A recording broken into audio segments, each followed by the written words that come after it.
Hey, it's Chronologically Gaming, the only channel that's perpetually retro because we're playing every video game in order of release. Experience the next evolution of people talking about video games on the internet. Welcome everyone to the end of summer, or really close to the end of summer, 1982. We were last playing the latest releases on the arcade that were really good ones. But first we gotta go backwards one game. I have to re-rate Zardon on the Atari 800. I gave it a high rating of 4 stars, and after playing it again, it really let me down. This game, I was expecting something exploratory, 2D scrolling, a slight change from the shoot 'em up mechanic, but no. This one is a very simple affair. I was able to complete and finish it within a matter of minutes. So I have to go dropping it down to 3 stars for Zardon. Best of luck next time, Crystalware. So after Zektor and all the other great arcade games we played last episode, let's press forward and see our next game.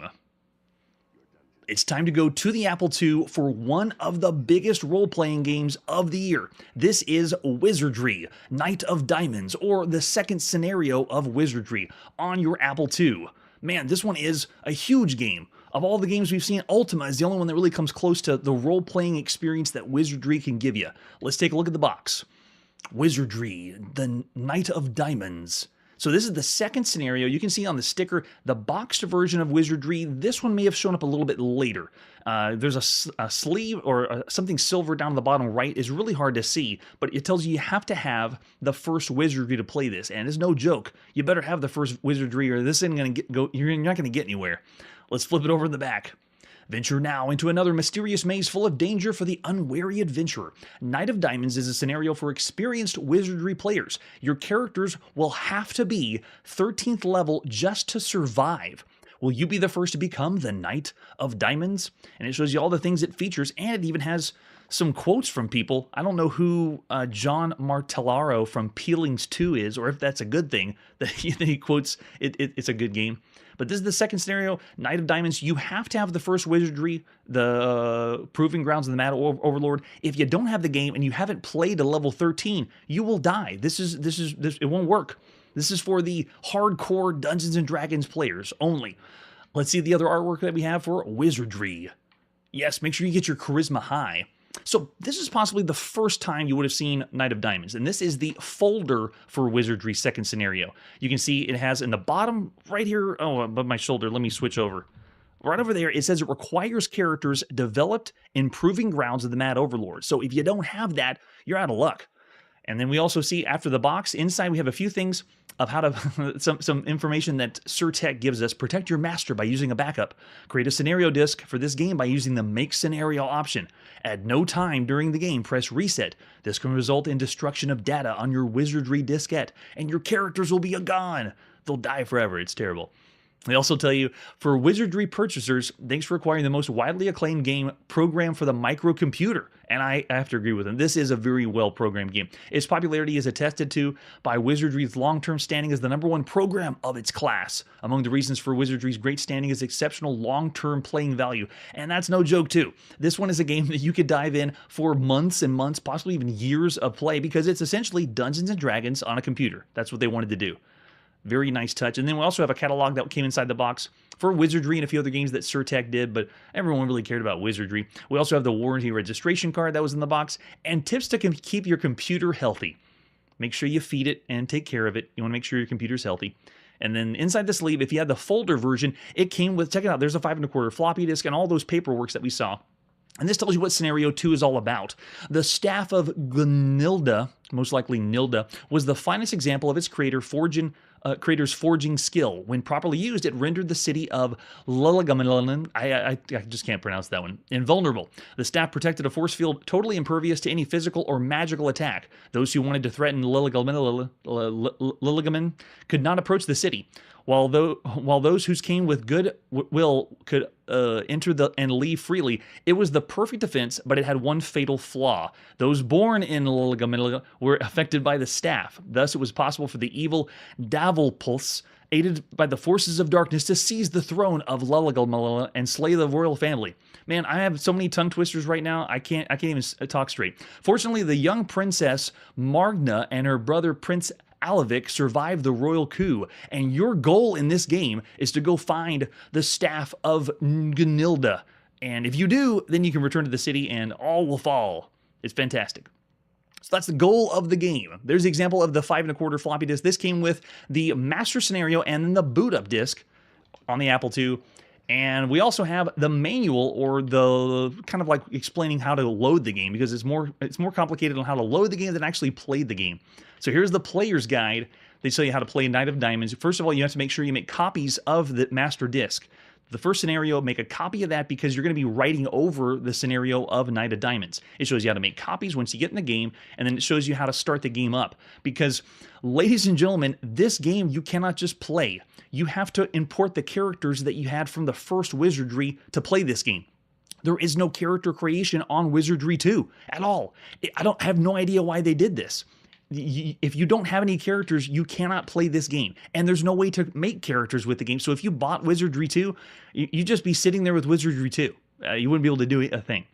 It shows you how to transfer characters, back up the characters, and we're going to go through this very lengthy process as fast as possible. You'll see how it works when we play the game. And it tells you all the new features. The new release of Knight of Diamonds has many new enhancements. If you own the older version, Proving Grounds, the new style of Wizardry gaming system will be a little unfamiliar at first. So selections are still made by pressing the keys on your keyboard. Many new features have been added, like you can quit the expedition while in the maze. The maze display fills the entire screen, it says, and that's if you're in the 80 column mode. You can toggle various maze windows on and off. Patterns are used to identify stairs, messages. You only need to type the first few letters of a spell name instead of the whole name to cast a spell. And then we have utilities also inside, like changing and using characters. And then you can also pool gold to combine your whole party's gold in the game if you want to. Lots of improvements. Little snippets that make the experience a little bit better compared to the first Wizardry. And then we have the Wizardry hotline, because I'm sure there's a lot of people that call that hotline. Someone call it now and say, why did you choose the people for load the game? You can't even play the game without characters from the original game. It's insane. This is like playing D&D. It's not even a complete tabletop version. All right, time to play and pop in Wizardry, the second scenario by Andrew Greenberg and Robert J. Woodhead at some time in August 1982. All right. So, ladies and gentlemen, Wizardry does not play like any other games we played, and this is one of the most difficult games to load that I've played yet on the channel. This is not a standalone game like Ultima, the other big role-playing game right now. It is more similar to Dungeon Quest, but it doesn't even go to the complexity of Dungeon Quest. Dungeon Quest allows you to save your character and move on to other games. We have another game called Sword Quest that we played too. But Wizardry is an entire party of characters, not just one player you're playing as. So all the characters you can save on the first Wizardry, but you got to get them into this game. Now, there's also two versions. There's the 40-column and the 80-column version. I have been more successful getting the 40-column version of Wizardry to work, so there is a slightly better-looking version that we could be playing right now. Just bear that in mind. So, one does not simply load Wizardry. You have to follow a 12-step program, kind of like Alcoholic Anonymous. All right, so when you first boot the game up, you can't just start the game. You have to go to Utilities, and we have to transfer characters from the old Wizardry into this game. Now, thankfully, we've played it on the channel. We played Wizardry, and we got a little far, but not really, because we don't really play the games too long. So those level 1 characters are most likely going to die when we move them in. So I have some characters that are higher level that will give us a fighting chance. But it's cool to see the characters go from one to the other. So let's go ahead and hit transfer. And then this is the process. You have to first insert the scenario or the disc that had the characters. So put in Wizardry 1. So imagine I'm slipping the discs in and out, and look at that. There they are. There's our characters from the first time we played Wizardry. Casey Club Kirby's here, L. Curtis B's here, Chrono, and then I made a couple other characters on the side. So which character we want to move? Let's go ahead and move over Casey Club Kirby. So we just push A, and then you got to remember your super secret password. I believe it was 1-1 when we played. And then now you want to say, where does these characters going to go? Which scenario are they going into? So we're going to put them in the scenario with the Knight of Diamonds, and it says the character has been moved. So we got one character in. It does it one at a time. So if you want to transfer another character, you got to push T to transfer, pick the scenario that you want, which is the first Wizardry, and then now you can see Casey Club Kirby's gone. He has left that scenario, and he's now moved to the Knight of Diamonds.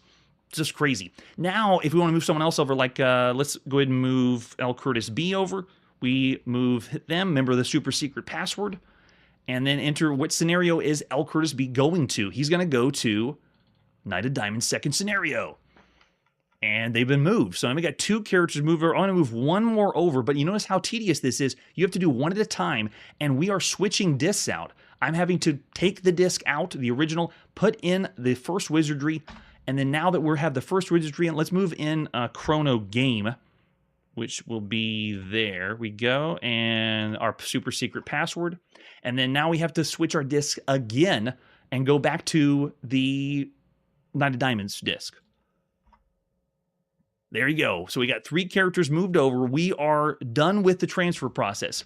And bear in mind, you cannot create the characters on the disc. And now we're switching discs again. We have to go to the boot disc and boot up Wizardry 2. And then now we can finally hit S to start the game. And we're still not done. I mean, I told you it's a 12-step process. Now we have to insert the master disc of Wizardry 2. So the first one, the one that you originally made the copy for. And then it's going to ask you, after we have that disc in, then it's going to say, now show us the Wizardry 2 disc that has all the characters that you want to put in. And now we're going to put that one in and hit enter. So just imagine we're virtually switching all these discs really fast, but it would be a cumbersome experience in 1982. So I'm not giving you the authentic 1982 experience because it would take too long. So here we go. This will look familiar, but we don't have any characters in our current party. We moved them over, so why aren't they here? Well, what you got to do is go to the edge of town and then go to the training grounds. And from the training grounds, we can look up the roster. And here it shows, check it out, all the characters that are available right now on Wizardry 2. We got KC Club Kirby's here, L. Curtis B, Chrono Game, and then I got a few others that I brought over because we want to be able to fight here. Because notice that KC Club Kirby and L. Curtis B and all of our characters we made, they're only level 1. We didn't spend the time to level them up. All right, so after that, let's go ahead and go out of here. And now we need to bring them to our party. I guess they're hanging out in the tavern. So we'll go to the Gilgamesh's Tavern, and we need to add all these characters that we want to be in our party. Yes. I know this was on other systems. So the first version right now that we're playing on Apple II is the most cumbersome to load. And this was available for lots of other systems we're going to see later. This is just the very first. Yes. And when you do create a character on the first Wizardry, you'd be rolling to get the best stats you can. Okay, so now we want to say who's going to join our game. So if I want to say KC Club Kirby, I want them to join the party because last time we tried to play with KC Club Kirby, the alignment was too good. They were too good of a character. I mean, what I mean by good is, they were just good-natured. There were more evil people on the party, and you can't put the two together. So what's the password for the super secret password? There he's in. So KC Club Kirby is now part of our party. Let's add another one. Let's go ahead and try to add Chrono Game that we brought over. Look what happens. Chrono Game is too evil to join the party with KC Club Kirby, so it won't even let us add him. So we'll add some of the other ones. Let's try add. Who's going to join? Let's put in Thug. What's the super secret password? Now Thug's in. He's much more of a fighting chance than KC Club Kirby. Let's go ahead and add another one. Let's add Hallig. Oh, who? I spelled it wrong. Who will join? Hallig. Super secret password, and he's in. You see our party is filling up. So it's a role-playing game very similar to the Dungeons & Dragons tabletop that you're playing on your computer. It's crazy. All right, let's add another member. Let's put in Kelrock. Kelrock. Yes. There we go. And one more. Can we put in Fury 2? Will it let us? Yeah, that's a pretty good party. That'll work. All right, so we're going to go ahead and leave. We have our current party now. Again, how do you play the game? We have an inn, and that's where you can sleep and heal up some of the people in your party. And we also have a trading post, so let's go there first. Everybody has equipment except, because we didn't play with KC Club Kirby last time, who will enter? Let's do one. There we go, KC Club Kirby. He has no equipment, so we actually have to buy some stuff. So let's go ahead and go buy, and it's going to show a list of all the stuff that we could buy for KC Club Kirby. Now, if you notice, if I do forward, watch this. This list, 1, 2, 3, 4, 5, 6, watch how much different things you can buy in the game. This is an extremely extensive role-playing game. I mean, look at the prices, too. These prices are astronomical. Right now, we only have 135 gold to spend so that he can get something, but it really doesn't matter because he's level 1. He's not going to last very long in the maze anyway. It's amazing how complex this game is compared to every other game we played thus far. It is more detailed because of the number of party members compared to Ultima, because Ultima you're only playing as one person. It's pretty simple. Look at all this. It's way too expensive. Okay, let's go ahead and purchase a longsword. That's easy enough. All right, let's go ahead and purchase. So P, and I want to purchase the longsword. Unusable item. Oh, he can't use it. Okay, I'll say no. Then let's do, go to the next page. Forward. What about a staff? I bet he can do that. Purchase the staff. Just what you needed. And can we purchase a small shield? Let's go ahead and do that. Will that work? Just what you needed. So we got a staff and a shield. He's really not going to last too long anyway, but we'll go ahead and purchase those. Let's go ahead and leave. So Casey Club Kirby has bought his items, but he has not equipped anything. He's just holding on to them. So now we want to leave. We are done. Everyone else has their equipment, and I believe they're already equipped. But now we want to go to the edge of town.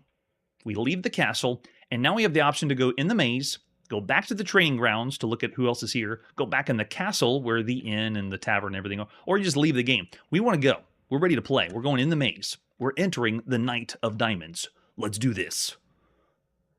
A big shout out to Ryan Bowman of Wizardry for showing the instructions of how to get characters into this game. Now, what do we want to do? We need to equip Casey Club Kirby, so I'm going to equip. Which weapon do we want? I'll equip the staff and the small shield. And now for Thug, I want to equip, you notice we're going through all the equipment. I want everything to be equipped, so I'm pushing number 1. There's the gauntlets for Thug, for the armor for Halleck, the shield for Halleck. Now, Halleck has 2 stones. I'm going to use the Mind Stone. It's asking us, do we want to invoke the power of the Mind Stone? Yes. Yes, we do. And the Damien Stone, yes, invoke the power of the Damien Stone. And then the weapon for Kelrock, I want to equip the blade, and the armor for Kelrock, and the shield for Kelrock, and then the Mind Stone. And do we want to evoke the special power? Yeah, we do. The weapon for Fury, equip it. Equip it. Because they only have 1 of each item, it's pretty simple. But if you had several items, like several gauntlets, you can choose the one you would want to equip. All right, we have everything equipped. We are ready. And let's reorder. I'm going to move Casey Club Kirby. I want the first one to be, let's see, let's do Fury first, then Thug, and then Halleck, and then Kelrog, and then Casey Club Kirby. There we go. So we reordered them. And actually, no, I'm going to switch it up because Fury is a more magic-based. So let's make them further down. Let's reorder again. And let's make Thug first. He's the highest level, and then Fury, and then Halleck, and then Kelrog, and then Casey Club Kirby. Sadly last, just because he's level 1. Okay, so we're done. Let's leave the camp. We got it. Lots of different options, and now we're finally in the real game. This is Wizardry Night of Diamonds after all that. It begins with us at the bottom asking us if we want to go back up. So the very first time you play the game, it says, are you sure you want to do this? You can go back upstairs if you want. And we're going to say, no, we are braving the dungeon. Let's go. Man. Oh, yeah, I'm sure 500 hours wouldn't surprise me with this game. Yeah. And you'd be doing pretty much the same amount of detail if you were playing a tabletop Dungeons & Dragons. So yeah, I'm with you there, Manly. All right, so how do you play the game? To move forward, you could do the commands they have there, F, L to turn forward and left, or you can do W, S, A, and D. And I'm not joking. Look at this. Turn right, turn left. W, S, A, and D is to move around the maze. So it's being displayed in the top left as a first person, kind of like a Calibeth and Ultima Dungeons. And then whenever you approach enemies, it's a very long maze that you're meant to be mapping out on grid paper. But you explore. If you want to go through the doors, you kick them open. I love that. I love that touch. All right, so let's kick open. Oh, if you try to walk into the door, it says, ouch. Nice touch. Kick open that one and that one. It's a pit. Uh-oh. That means we're falling down. Oh, no. And Casey Club Kirby already died. That's just terrible. Can we turn around? The only way you go through doors in Wizardry is kick them open. You have to kick them open. Very dramatic, too. Let's kick open through here. All right, we found our first enemy. We have 5 men in armor. The Thug's options are, oh, he's got to fight him. Fury's options, fight him. Kelrog, fight. And press return to fight. Let's go. Fury swings a man in armor and hits them. Thug slashes 9 times, hits 6 kills, Kara kills 1, Minotaur. So you can see how it's playing out. It's giving us all the scenario of the fight that happened. Then we go to Thug again. Next one, let's fight. Fury, fight. Kelrog, fight. And then go. Yes, hits him for several times. Critical hit. Nice job, Fury. Fury kills 1. And you can see the min in armor are going down. Now we only have 2 min in armor. For killing the monsters, each survivor gets 3,966 experience points. Each share is worth 300 gold points. And sadly, Casey Club Kirby is dead. But we expected that because they told you have to be at least level 13 to play the game. So if you come in here with brand new characters, you can't play this game. When you get Knight of Diamonds, you couldn't even if you bought both games, if you bought the first scenario and the second scenario, you still couldn't play the second one until you get characters high enough level to play. It's amazing. Yes, he will be remembered. Maybe we'll bring him back for the third Wizardry game we play. Oh yes. Yeah, the tiny action screen, it is very reminiscent of that. And here it is, the beginning of it. Okay, so let's go ahead and kick the door down to the next room. Oh, is this... Are we at a wall again? Oh, we are. Okay. So you notice lots of doors and lots of passageways. It is very, very maze-like. It's a true dungeon crawler, and so you should be mapping out as you're playing the game to find the ultimate goal. Whoa, that's cool. As you enter, an eerie glow fills the room with a brilliant flash. A towering apparition appears before you and speaks. She speaks. Hear these words of Nilda, the city. Having shown its unworthiness, I choose to reclaim the symbols of my favor. Only here in my temple may one worthy enough regain those symbols and return. But woe to those unserving who may try. To obtain my staff, one must acquire the 5. These are the tests and shall be the proof before me presented. This is the will of Nilda. The apparition slowly fades. So there you go. The game actually gives you a little bit of story. I gotta be honest, if you want to play a role-playing game right now that has the ultimate story, I would go with Ultima. The ultimate story makes sense, right? So, because this game is meant to be just dungeon crawl. Now, the action in Ultima is okay, but this one is just like you're playing a Dungeons & Dragons game. Notice how they have a little story while we're going through the game, but it's not nearly as impressive. I mean, go down in a dungeon, find a staff. Well, I guess we have to do the 5 tests before. All right, let's kick the door down. Thanks, Nilda. God, there's so many doors. Which one do I pick? Let's go with door number 2. And make our way over on this side. Uh-oh, what do we get? Something random again. It's a life stalker. The monster surprised you. Not good. Stabs at Fury and misses. Stabs at Thug and misses. Oh, yeah, we're way to dodge him. Nice job, guys. All right, let's fight. Fight against the group? Yes. I want fight against... Oh, okay, the first group. And then Fury. Let's see. Can Fury do a spell? I think you have Melito. Cast the spell on group 2. And Kelrog can fight against group 2. And then go. Fury casts Life Stealer and takes 11 damage. Nice. Kelrog slashes. Thug chops at Life Stealer. They're still in... Okay, we killed them all. Got them 1,493 experience points. Each share is worth 86 gold points. Very nice. Cool. So... It is a fully fleshed out role-playing game done very, very well if you consider every other role-playing game you could be playing right now. Yes. That's a good point. There is no dungeon master. You can have your own. And you're playing by yourself. I don't have anyone here on the show with me. And if I had friends, you could have other people in the party make decisions, you know, like share the keyboard hot seat style. But the big draw is you can play a whole game of D&D all by yourself. Never before seen. So cool. Uh-oh, it's very dark here. Can I light anything? Can we do a camp? Let's see. You can reorder, disband. Okay, no, we'll leave the camp. No camp. All right, can we get out of here if it's dark? I hope we don't get stuck. Let's check. Maybe we need to do a spell. Let's try Common. No, it won't let me do it. What about time? New time delay? Let's wait a little bit of time and see what happens.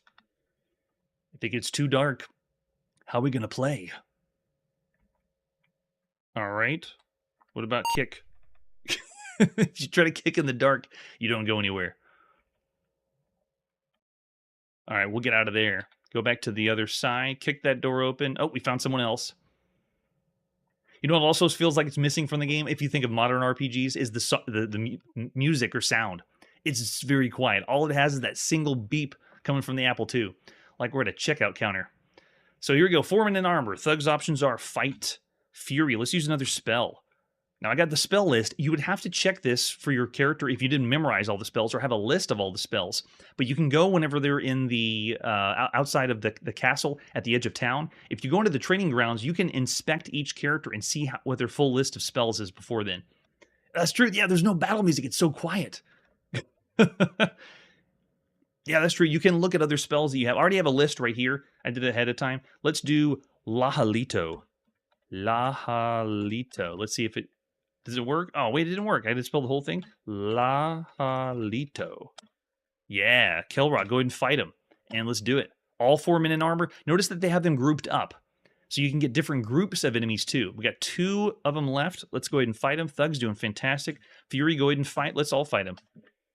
Thrust and thrust. Yes. Killing the monsters, we got 3,000 experience points. Each share is worth 240 gold pieces. We're doing great. Thug is a really high level. I believe he's 39. The other one's around 26, 27. Yeah, that's true. You can also inspect during the camp. So if you don't remember what the spells are, you can do that. Okay, so let's go ahead and go kick this door open. Oh, is it locked? I think it is. Darn. Okay, we'll try door number 1. Oh, dead end. Darn, it is. Okay, we'll go over on this side. Man, look how maze-like this place is. We got another one. Level 6 thieves. We might get things stolen from us. Let's try running and see what happens. Okay, it worked. Nice. As you enter, an air glow fills the room. Oh no, we're back. The Apparition is going to speak to us again. Nilda, leave us alone. So they must have had this section of the maze as the Nilda message. And then if you keep going into the Nilda message, you get a talking to.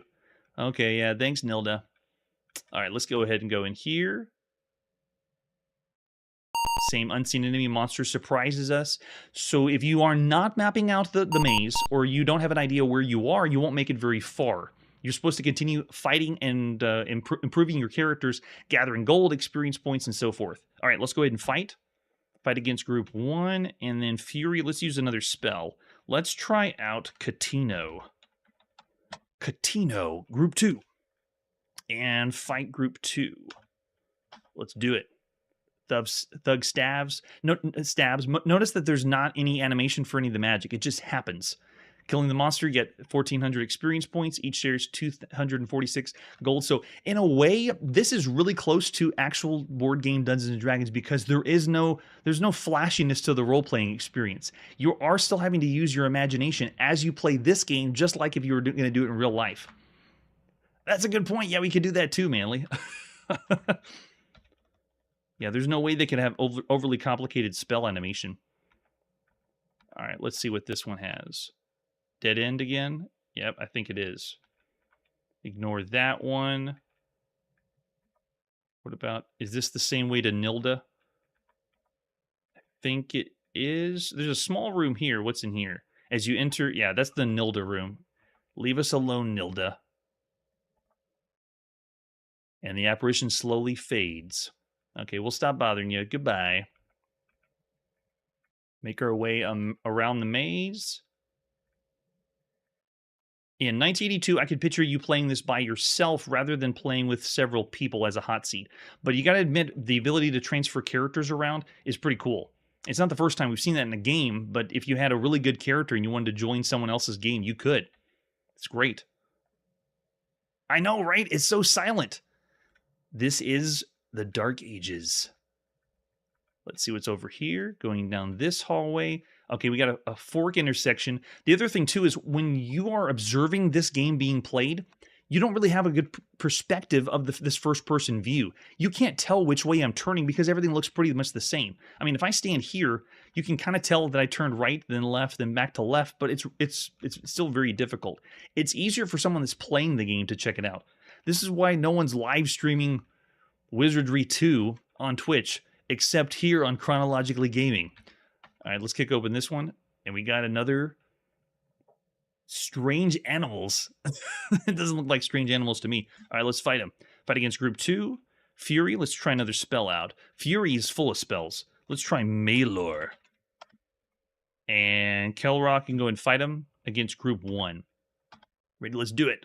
Fury cast a spell. What happens?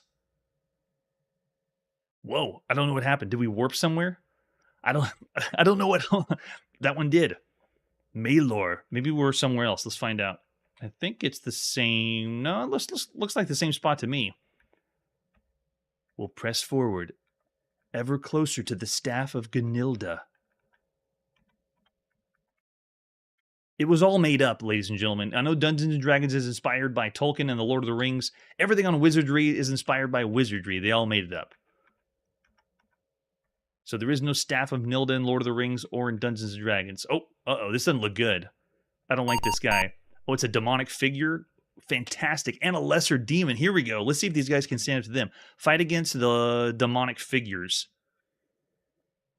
By the way, we're all worshiping Satan right now as we play this game, apparently, because this is the main game that was causing the satanic panic right now in the summer of 1982. All right, let's go ahead and have Fury cast a spell. I don't know what's going to work best on the demons, so let's go with the one that sounds the most anti-demon, Tiltowait. Tiltowait. That'll do it.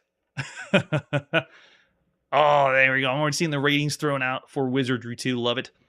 All right, so Kelrog's going to go ahead and fight. We got to get rid of the demonic figures. I think Lesser Demon is not as important. Wow. Did we take anybody out? Yes. Okay, so the Lesser Demon's gone. The Greater Demons have shown up, though. All right, let's go ahead and fight. Fury, go ahead and cast Haman. Probably the poor choice right now. But anyway, go ahead and do Kelrog's options and fight and go. Haman is intoned. Oh no, which boon will you invoke? Cure the party, silence the monsters, make magic more effective. Let's do Cure the party. Greater Demon cast spells. And then, not good. Okay, go ahead and fight. Fury options, we'll go ahead and cast a spell. Let's do a better named spell. Zilwan. That'll do it. And then fight with Kelrog. Go. You see all the stats showing very quickly on the screen of what's happening, and it is possible to slow those down. I'm making it quick so we can kind of breeze through the game. All right, let's go ahead and have Thug fight. Fury uses another spell. Let's have him do Mogref. Mogref, go! And fight. Only got one Greater Demon. Yes, Fury has drained. Good, we killed the monsters. Holy cow, 19,000 experience points. And each one got 1440 gold. So it's divvying up the gold across all the players. But notice we have Halig is lost. I don't know where Halig is, but he's lost. KC Club Kirby is dead. Man, what an epic experience to play Wizardry 2. But you can see how this one's very different than Ultima. It's not taking place from a top-down world view, and it doesn't have a very large story compared to the other titles you could be playing right now. All right, so of all the games right now you could be playing, this one is a very, very good one. It is still one of the best games you could play on a home computer, and Wizardry is going to be released better than this formula, where they were making it so you couldn't play with your own the characters. You had to use the original game. So I have to say I can't go 5 stars. I do have a soft spot for Ultima, and I would consider between the two sequels, Ultima 2 that we've already played, and this one, I'd still give the nod to Ultima. So I'm going to go 4.5 stars for this one, just because of how cumbersome the Apple II version is to get to run. Going through all that, yeah. Oh yeah, but we're gonna see later ones that don't employ this. So I'm just saying 4.5 for the Apple II, and it looks like everyone's agreement. Victor's going 4.5. Curtis as well in the chat. Wow. And this is another game that's difficult to do for the live stream because we could play this for months, and people did. People are still playing Wizardry. They're probably leveling up their character in the first game to be ready for Wizardry 2 for this release. Mark's going 4.5 too. 4.5 sphere. Yeah. All right, and with that, I don't know what's going to happen now. Let's see what our next game is. Time to go to Japan and play on the NEC PC 8000 series of computers. This is Zork, the Great Underground Empire. So this one is by Infocom. I'm going to go ahead and pop in and play Zork because we've seen quite a bit of Zork so far. This one's by Dave Liebling and Mark Blank of Infocom at some time in August 1982 for this computer. Now, we've already seen Zork 2 on this computer, so it's possible that this one hopefully came out before Zork 2 did. All right, let's go ahead and say nope. And play Zork 1. Oh, Zork 1, If You Dare. Now, be afraid, everyone. Be very afraid.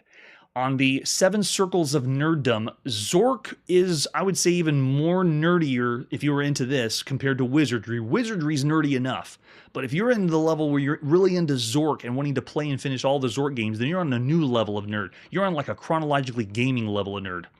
All right, so we've seen this plenty of times before. Zork's been around for a while. We first saw Zork in, well, it was available on mainframe and then split into 3 different versions, but we first saw it on the TRS-80 in December of 1980, and then Zork 2 on the Apple II in November of 1981, and then on the Apple II and MS-DOS in January of 1982. And then Zork 2 on MS-DOS and Atari, and we played a lot of versions of Zork 2 in June of 1982. So here we go playing Zork 1 on the... Yes, this was the late arrival for the Japanese home computers, because I know for sure Zork 2 came out, but I'm not sure if Zork 1 was released after or before. It wouldn't make sense for it to be re-released after, but from my sources, it shows that so far. All right, and this is, by the way, on the NEC PC 8000 series. We're playing all the 8000, 8800, all part of the same thing. All right, we're standing in an open field west of the White House with a boarded front door, and there's a small mailbox here. Oh, I remember all this.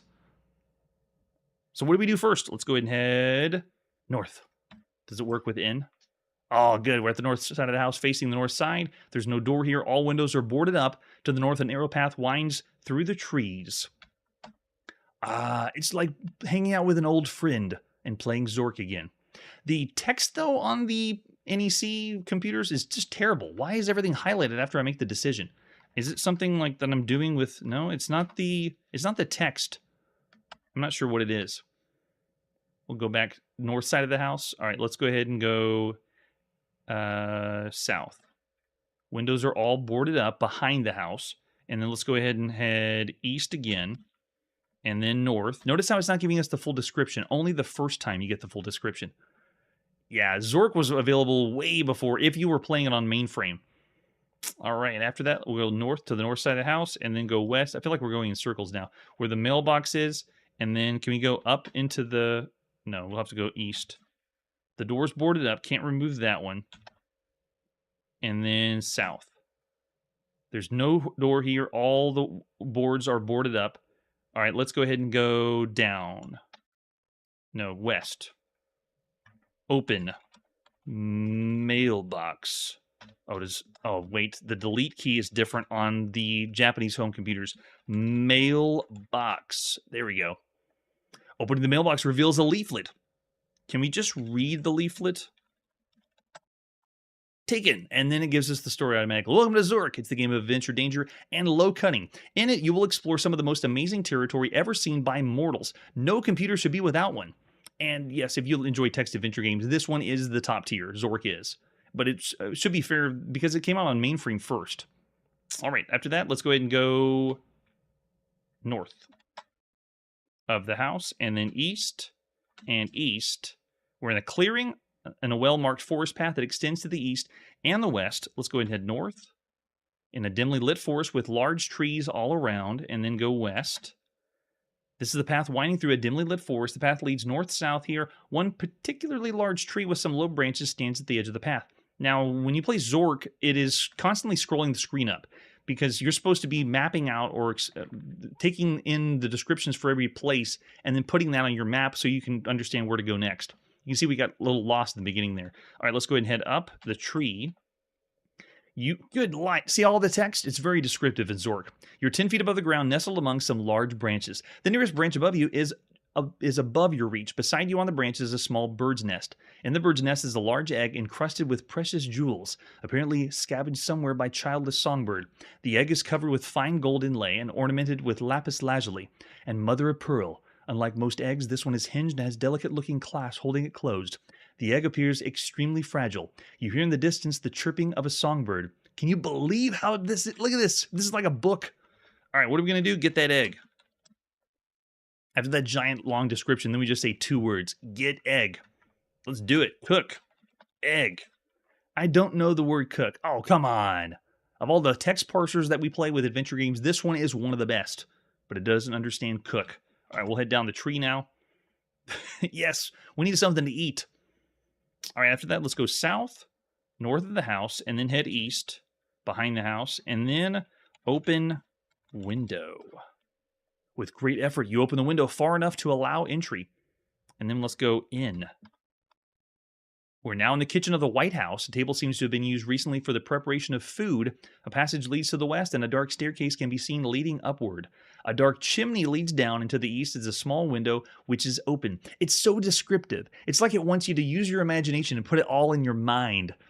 I mean, we don't even need a first-person perspective or a maze for Zork. It's all on paper. Your imagination is what feeds the graphics of Zork. Oh, we should have done that one. Can we throw? Because it does understand larger sentences. Throw egg at window. Oh, and I spell it wrong. I don't understand wiondo. Throw egg at window. Oh. Throw egg at window. Your rather indelicate handling of the egg has caused it some damage. The egg is now open. There's a golden clockwork canary nestled in the egg. It seems to have recently had a bad experience. The mountings for its jewel-like eyes are empty, and its silver beak is crumpled. Through a cracked crystal window below its left wing, you can see the remnants of intricate machinery. It's not clear what result winding it would have as the main spring seems sprung. It worked. We actually could do it. Keep giving me more stuff in the chat. Let's try crazy stuff, because Zork has the best text parser for this kind of stuff. Yes, there's the peppers for the omelet, right?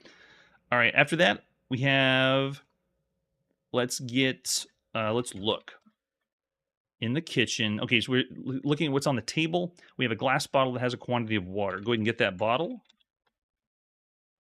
And after we got the bottle, let's go ahead and head west. In the living room, there's a door to the east, a wooden door with a strange Gothic lettering to the west, which appears to be nailed shut.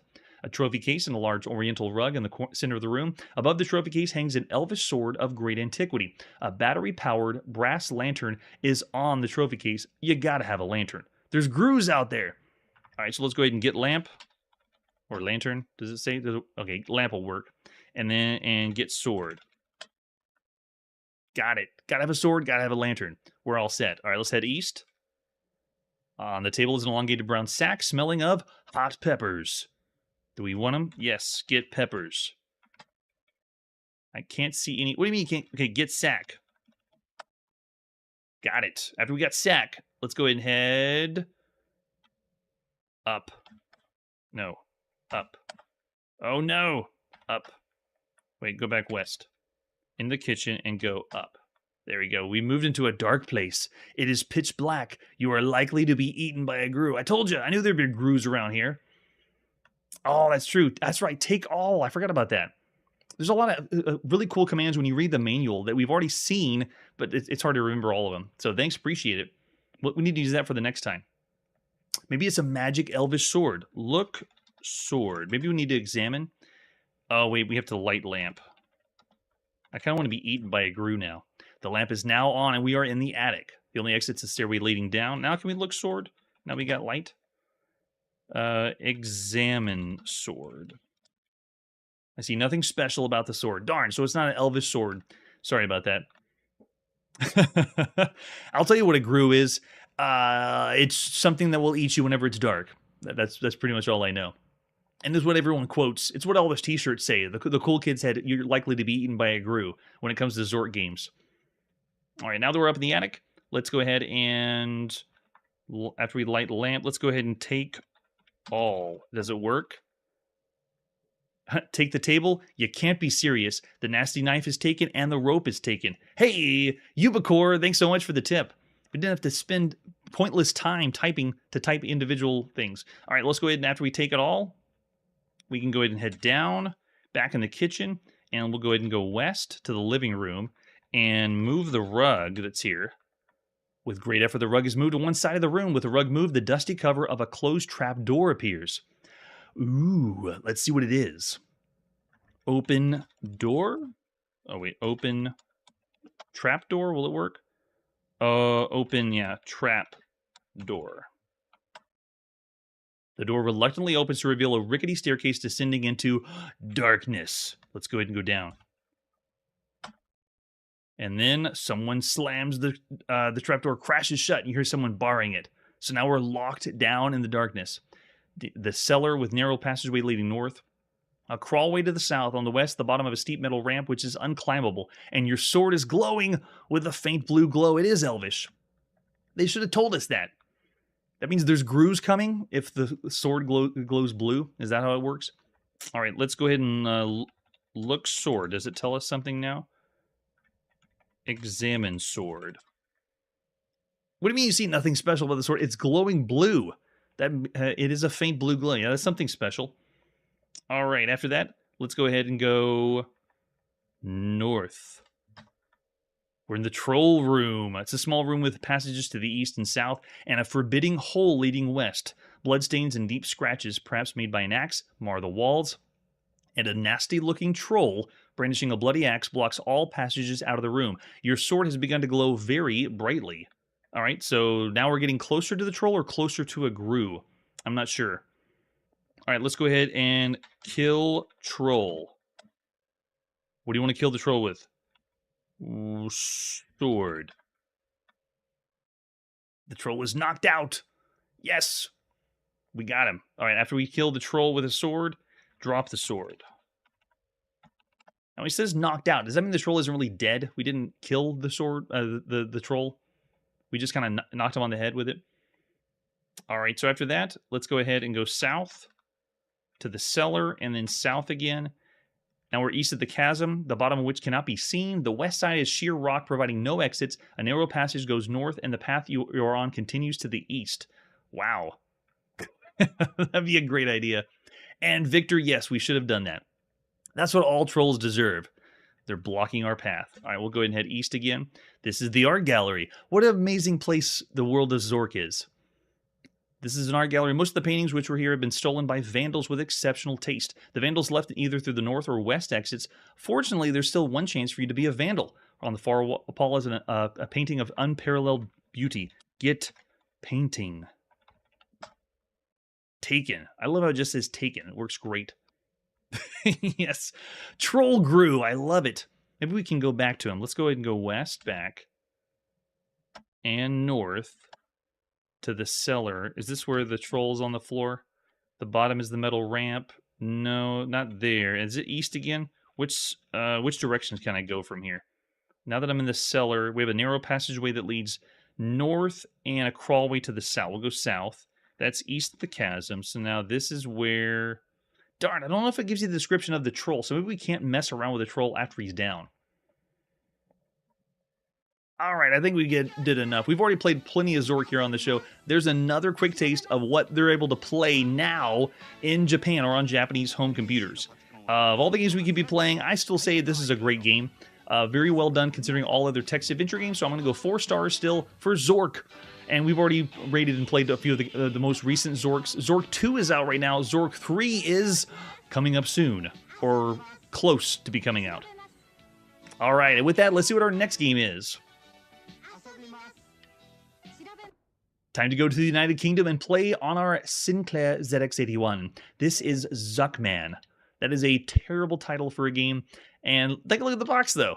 The box is a screenshot. Wow, they got some guts to put on the front. They aren't playing around. And there's a couple of ghosts there. This is by DJL Software. We flip it over and you can tell this is part of the cassette case. But Zuckman sounds like Yuckman. It's just terrible. Oh, that's true. If that is the how the computer displayed the text, maybe it should have gotten a lower rating. Curtis is still with me on 4. I still say if you were in Japan playing this is still the same quality as all the other Zork games. Oh, really? Okay, we'll be playing that one too. So besides this box, there was another one, possibly the first release of Zuckman. They were like, this isn't good enough. We have to redo the box, guys. Much better. Let's stick with this one. That works great. And an example of the screenshot. Oh, here we go. Another Pac-Man game.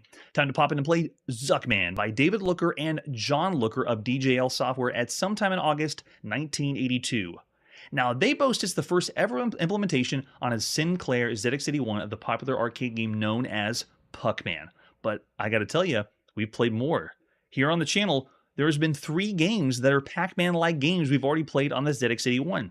The game of Puckman, we've already played. Gulp Man, terrible title again, and Monster Mine have all been on the ZX81. At this point in history, though, we've played about 70 different Pac-Man games or variations of Pac-Man games thus far, total across the gamut of everything. This is really nice, though. They're doing kind of an attract mode on the ZX81, like if we're playing an arcade game. Ah, that's true. You have to have the U if you're going to say favorite. All right, there's the high score table. I don't know who Gyro Man is. But we got to beat his score. All right, so how do we get in this? Let's try enter. Hopefully we don't hit the wrong key and break the ZX81 game. Does spacebar work? I think that one's going to break it too. There's our point values. Oh, that's a nice touch, though. Check out the attract mode. It's ASCII version cutscene of Pac-Man, played by the number 0. That's really charming. Okay, press any key for instructions. Okay, what do you got for us? You are the Gobble Man. Wait a second, Gobble Man? I thought we were Zuckman. Represented by the number 0, the object of the game is to gobble up all of the trail, but it's not so easy. As ghosts chase you around the maze trying to eat you every 30 seconds, the ghosts change color with a U, to a luminous gray. At this time, you are able to eat them, but watch out. They stay gray only about 10 seconds. That's really generous, 10 seconds, after which they change back and carry on chasing you. There's an energy post in the 4 corners of the maze, so they're explaining Pac-Man to us, which is kind of nice. I know it can't be a brand new phenomenon in Europe, but I don't know if there's a Pac-Man fever happening in Europe. I know it's happening in North America. So these keys are how we move, which is usual. If you look down at your ZX81 keyboard, you have the cursor keys 5, 6, 7, and 8, and that's how you move around. Oh, but they have Q, X, M, and P to move around too. Both Gobbleman and the Ghost can leave the maze and exit on each side, so they got the warp for us as well. Nice. Okay, we're in. There I am. I am Zuckman, or Gobbleman, represented by the number 0. Moving around, this is it. Pac-Man on the ZX81. If you're adjusting your audio saying, where's the sound, it's because the ZX81 has no sound. There's only been one game so far we played that had sound, and I still, for the life of me, want to know how they did that, because there's not supposed to be any sound on this. And we're already down. Now I'm going to make my own sound effects up. Pew, pew, pew, pew. And maybe they did that over in Europe when they played this for the first time.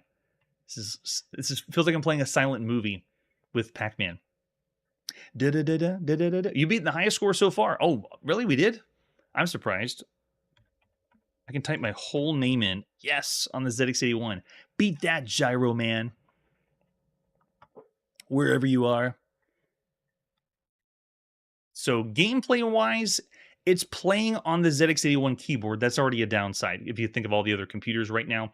And the controls are using the cursor keys, so there's no joystick. You have to be pushing down on that mainframe keyboard that is, I'd say, more terrible than the ZX Spectrum keyboard. And it's just so tiny. It feels like you're playing on a really small calculator. But it is Pac-Man. And if this is all you had, you would eat this up. This is a very well done version of Pac-Man, but I have to give the nod to Gulpman. Gulpman is the best so far Pac-Man game you could play. And they did call me Gobbleman when we started this, so maybe we're Gobbleman in this game. But every now and then we're going to play games where the box says one thing, but when you boot up the game, the title is something totally different. I'm already seeing 1.5 and 2 from Ubicore. Manly's thrown out 3 stars. Yeah. And there's also no color on this one. But yeah, the feeling of the game moving around, it's just because you're having to use that keyboard. And that's all you can do. No, get away. Yeah, doing sharp turns is really tricky. Game over. You will just eat this game right up. Wow. So there you go. That is Zuckman on the ZX81. I'm not sure why it says Gobbleman inside the game, but it wouldn't surprise me. We're going to see plenty of games that have a title on the box for one thing, and then when you're in the game, it's something different. So of all the games we've seen so far, I got to go average. It's not as good as Gulpman on the ZX81, but we played better and more recognizable games across the gamut of home computers. So of all the games you could play on a home computer, I give it around the average range still. It's well enough. It's not implemented as poorly as others. I'm seeing Kun thrown out 2, Curtis is 2, bad. That's true. If we're comparing it to all home computers, I'm going to have to go lower. We're going to have to go 2.5 stars of the whole gamut. All the computers you could be playing right now. Yes, we're starting to experience pack fatigue already. It's not even near the end of 1982. I hope not. Stay in the pack spirit, everyone. Why don't you? All right, ladies and gentlemen, it's time to put the video game playing on pause. Next episode, we have completed or about to complete all the games for the summer of 1982, and we have a sprinkling of some extra games that we almost missed we're going to be checking out. That's it for today, and like I always say, I'll be at home playing Dungeons & Dragons on my computer. Hey everybody, thanks for checking out the channel and joining me on my quest to play every single video game in order of release. We'll be streaming live every weekday at 9 p.m. Central, so join us and let us know if we missed any games along the way.